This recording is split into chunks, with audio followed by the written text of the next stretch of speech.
Actuellement à l'affiche de la série Tropiques criminels sur France 2, Sonia Rolland était l'invitée d'Anne Roumanoff dans Ça fait du bien sur Europe 1, vendredi 5 mars.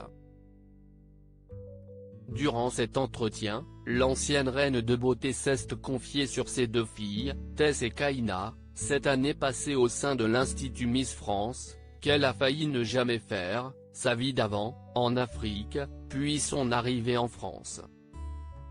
Sonia Rolland est née à Kigali au Rwanda où elle a vécu jusqu'à ses 13 ans.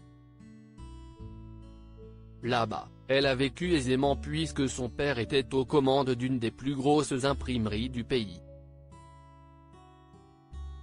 La famille vivait dans une maison, disposait d'un jardin et était entourée de jardiniers, de nounous et de femmes de ménage.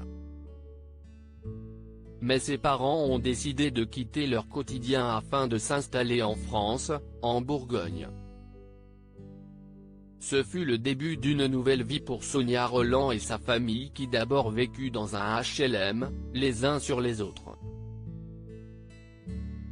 Sa mère a trouvé un emploi dans un supermarché et son père est devenu tourneur-fraiseur. L'ancienne compagne de Jalil Esbser évoque alors un déclassement social important qui a frappé la famille. Ça a été dur, ce nouveau départ sur le territoire français n'a pas été facile à vivre pour Sonia Rolland. Ça a été dur de faire face à ce nouvel environnement. On était la seule famille de Noirs, indique-t-elle.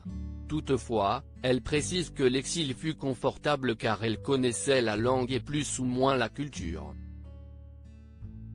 L'adolescente qu'elle était a dû s'atteler aux tâches ménagères pour aider sa mère. Mais avec du recul, elle en est certaine, ça construit une personne résiliente et son passé, elle souhaite en faire une force. Actuellement, elle travaille sur un nouveau projet, le scénario d'un téléfilm dans lequel est mise à l'honneur une jeune femme de 18 ans, métisse, confrontée au racisme dans un milieu populaire.